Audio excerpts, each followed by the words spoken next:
ಇವತ್ತು ಕರ್ನಾಟಕ ವಿಧಾನಮಂಡಲ ಸಂಸ್ಥೆಯನ್ನ ಬಾಲಬ್ರೂಯಿ ನಲ್ಲಿ ಉದ್ಘಾಟನೆ ಮಾಡಿದ್ದೇವೆ. ಬಹಳ ದಿನಗಳಿಂದ ಶಾಸಕರು, ಮಾಜಿ ಶಾಸಕರುಗಳು, ಮಂತ್ರಿಗಳು, ಸ್ಪೀಕರ್ಗಳು, ಕೌನ್ಸಿಲ್ ಚೇರ್ಮನ್ಗಳು ಎಲ್ಲರೂ ಕೂಡ ಒಂದು ಕಾನ್ಸ್ಟಿಟ್ಯೂಂಟ್ ಅಸೆಂಬ್ಲಿ ತರ, ಕಾನ್ಸ್ಟಿಟ್ಯೂಷನ್ ಅಸೆಂಬ್ಲಿ ತರ, ಕಾನ್ಸ್ಟಿಟ್ಯೂಷನ್ ಕ್ಲಬ್ ತರ ಕರ್ನಾಟಕದಲ್ಲೂ ಕೂಡ ಒಂದು ಸಂಸ್ಥೆ ಇರಬೇಕು ಅಂತೇಳಿ ಬಹಳ ದಿನದ ಬಯಕೆ. ನಾನು ಹೆಚ್ಚು ಕಡಿಮೆ ಒಂದು 20 ವರ್ಷಕ್ಕಿಂತ ಜಾಸ್ತಿ ಆಗಿರ್ಬೇಕಂತ ಅನ್ಸುತ್ತೆ. ಆಗಿನಿಂದಲೂ ಕೂಡ ಈ ವಿಷಯ ಚರ್ಚೆನಲ್ಲೇ ಇತ್ತು. ಎಲ್ಲಿ ಮಾಡೋದು ಅಂತ ಅದ್ರ ಬಗ್ಗೆನೇ ಜಿಜ್ಞಾಸೆ ಇತ್ತು.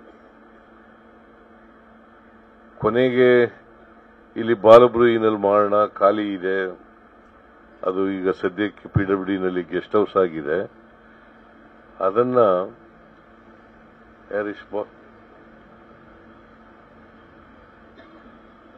ಹ್ಯಾರಿಸ್ಗೂ ಸ್ವಾಗತ. ಶಾಸಕರಾದಂತ ಹ್ಯಾರಿಸ್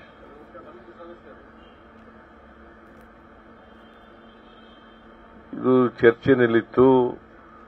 ಸ್ವಲ್ಪ ಇದಕ್ಕೆ ವಿರೋಧ ಕೂಡ ಇತ್ತು. ಇದು ಒಂದು ಪಾರಂಪರಿಕ ಕಟ್ಟಡ, ಇಲ್ಲಿ ಕಾನ್ಸ್ಟಿಟ್ಯೂಷನ್ ಕ್ಲಬ್ ತರ ಮಾಡೋದು ಬೇಡ ಅಂತಕ್ಕಂಥ ಕೆಲವರು ಇದ್ರು. ಕಾನ್ಸ್ಟಿಟ್ಯೂಷನ್ ಕ್ಲಬ್ ಮಾಡಲಿಕ್ಕೆ ಇದೇನು ಅಡ್ಡ ಬರಲ್ಲ ಅಂತೇಳಿ ನನ್ಗನ್ನಿಸ್ತು. ಪಾರಂಪರಿಕ ಕಟ್ಟಡ ಇದು ಇದೆ ಬಾಲಬ್ರೂಯಿ, ಅದಕ್ಕೆ ಅಡ್ಡ ಬರಲ್ಲ ಅಂತ. ಮತ್ತೆ ಇದು ವಿಧಾನಸೌಧಕ್ಕೆ ಹತ್ರ ಇದೆ. ವಿಧಾನಸೌಧಕ್ಕೆ ಹತ್ರ ಇರ್ತಕ್ಕಂಥದ್ದು, ವಿಧಾನಸೌಧ ಬಿಲ್ಡಿಂಗ್ಗೆ ಮತ್ತೆ LHಗೆ ಬಹಳ ಹತ್ರ ಇರ್ತಕ್ಕಂಥ ಜಾಗ.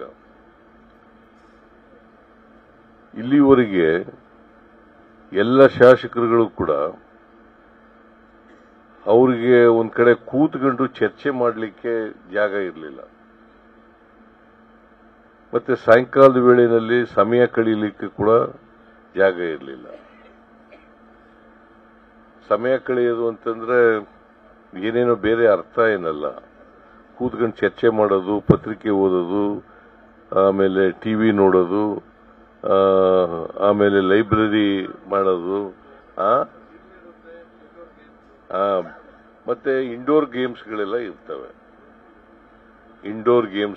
ಇರ್ತವೆ. ಅದನ್ನೆಲ್ಲ ಮಾಡಲಿಕ್ಕೆ ಒಂದು ಸ್ಥಳ ಬೇಕಲ್ಲ.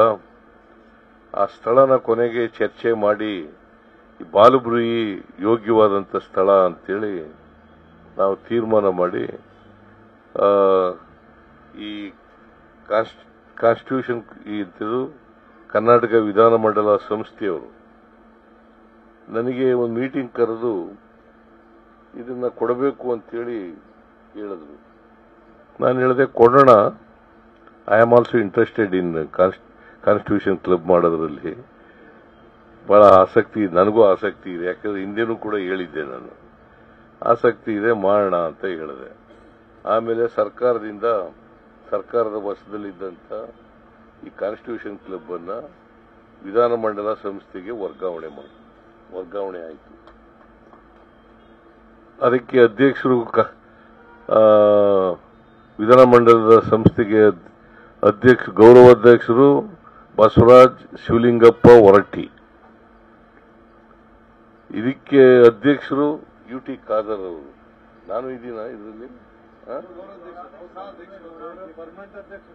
ಯಾರು? ನಾನು ಗೌರವ ಅಧ್ಯಕ್ಷ. ಚೀಫ್ ಮಿನಿಸ್ಟರ್ ಆಗಿರೋರ್ಗ ಇಲ್ಲ, ಚೀಫ್ ಮಿನಿಸ್ಟರ್ ಆಗಿರೋರ್ಗೆ ಮಾತ್ರ. ನಾನು ಚೀಫ್ ಮಿನಿಸ್ಟರ್ ಆಗಿರೋರೆಲ್ಲ ಚೀಫ್ ಮಿನಿಸ್ಟರ್ ಆದವರು ಗೌರವ ಅಧ್ಯಕ್ಷರಾಗ್ತಾರೆ. ಹಾಗೆ ಎಲ್ಲ ಚೀಫ್ ಮಿನಿಸ್ಟರ್ ಆದವರು ಗೌರವ ಅಧ್ಯಕ್ಷರಾಗ್ತಾರೆ. ಕನ್ನಡಿಗರ ಮೆಚ್ಚಿನ ನಿಮ್ಮ ನ್ಯೂಸ್ 18 ಕನ್ನಡ ಈಗ ವಾಟ್ಸ್ಆಪ್ನಲ್ಲಿಯೂ ಲಭ್ಯ. ಕರ್ನಾಟಕ ಮತ್ತು ದೇಶ ವಿದೇಶದ 360 ಡಿಗ್ರಿ ಸುದ್ದಿ ವಿವರವನ್ನ ನೀವು ನಿಮ್ಮ ಕೈ ಬೆರಳುಗಳಲ್ಲಿಯೇ ಪಡೆಯೋದಿಕ್ಕೆ ಈ QR ಕೋಡ್ ಅನ್ನು ಸ್ಕ್ಯಾನ್ ಮಾಡಿ. ನಮ್ಮ ಚಾನೆಲ್ ಅನ್ನು ಫಾಲೋ ಮಾಡಿ, ನೋಟಿಫಿಕೇಶನ್ ಆನ್ ಮಾಡಿ.